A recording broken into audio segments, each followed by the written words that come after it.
حلف کی پاسداری نہ کرنے پہ آرٹیکل 6 میں سزائے موت ہے. آپ کا کیا خیال ہے کہ اس وقت جو ہمارے اعلیٰ افسران ہیں چاہے وہ کسی بھی ادارے میں ہیں وہ اپنی حلف کی پاسداری نہیں کر رہے تو کیا ان کے لیے سزائے موت ہو سکتی ہے؟ اگر ہو سکتی ہے تو بلی کے گلے میں گھنٹی کون باندھے گا؟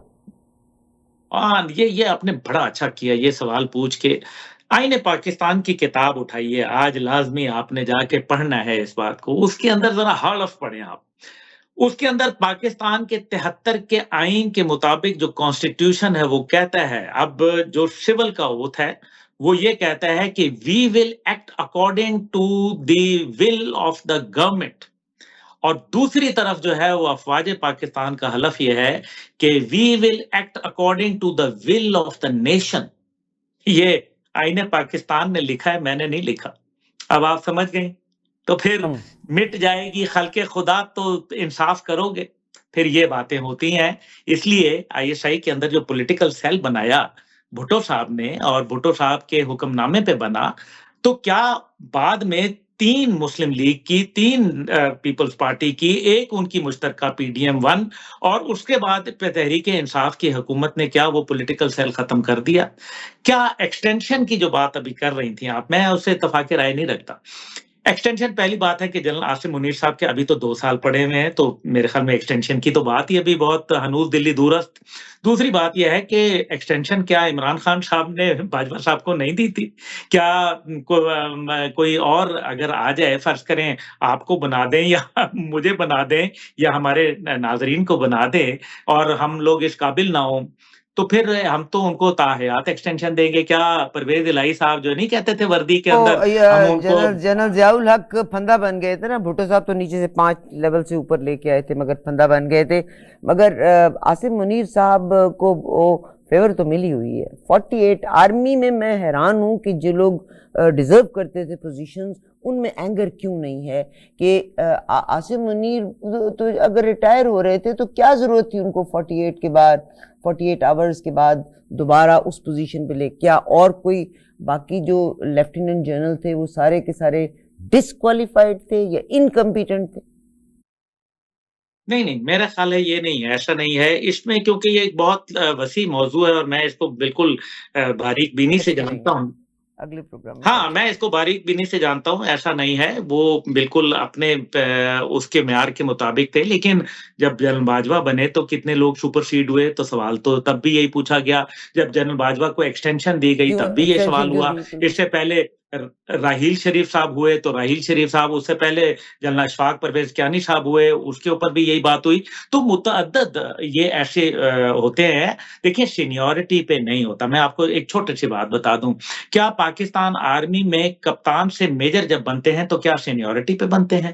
کیا میجر سے کرنل بنتے ہیں تو سینیورٹی پہ بنتے ہیں؟ کیا کرنل سے بریگیڈیئر بنتے ہیں تو سینیورٹی؟ اسی طرح سے بریگیڈیئر سے میجر جنرل اور میجر جنرل سے لیفٹیننٹ جنرل، تو پھر سینیورٹی نہیں ہوتا. اور جب آپ لیفٹیننٹ جنرل بن جاتے ہیں تو اس کے اندر بھی ایک لیفٹیننٹ جنرل ہے جو کہ انجینئرز کا ہے. اب آپ اس کو ایک فائٹنگ آرم کے لیفٹیننٹ جنرل کے ساتھ کیا کمپیئر کر سکتی ہیں؟ لیفٹیننٹ جنرل تو اس ٹائم پہ جو ہے پاکستان جو میڈیکل کور ہے اس کے اندر بھی موجود ہیں. تو پھر کیا وہ ان کو بن جانا چاہیے کیونکہ وہ سینئر ہیں؟ تو میرا خیال ہے کہ اس چیز کو ہمیں سمجھنے کی ضرورت ہے. سینیورٹی پہ نہیں ہوتا بلکہ کمپیٹنس پہ ہوتا ہے. اور وہ جو 48 گھنٹے والی آپ نے بات کہی ہے، نہیں اس کے اندر کچھ ٹیکنیکل تھی. وہ جب جنرل فیض حمید صاحب آئے تھے ایز ایڈجوٹنٹ جنرل چند ماہ کے لیے، اس کے اندر کچھ چیزوں کو میں، کیونکہ یہ وہ باتیں ہیں جو کہ میرے خیال میں نہیں کرنے والی، تو اس کے اندر کچھ ان کے جو پیپرز تھے اس کے حوالے سے کچھ فرق تھے. تو بہت سارے لوگ جو اس چیز کو جانتے تھے، جو پہچانتے تھے، انہوں نے میرے خیال میں جو اس ٹائم پہ سینئر موسٹ اور کمپیٹنٹ آدمی ہیں، اپنے سوڈ آف آنر ہولڈر ہیں اور کی پوزیشن پہ رہے ہیں، ڈی جی ملٹری انٹیلیجنس رہ چکے ہیں، D G I S I رہ چکے، کور کمانڈ کی، ڈیو کمانڈ کی. انہوں نے بلوچستان کے اندر ایک بڑا ٹربلڈ ڈیو تھا جس کو انہوں نے کمانڈ کیا، غالباً 33 ڈیو تھا جس کو انہوں نے کمانڈ کیا. اسی طریقے سے انہوں نے مختلف اہم بریگیڈز کمانڈ کیے، ریجمنٹ کمانڈ کی.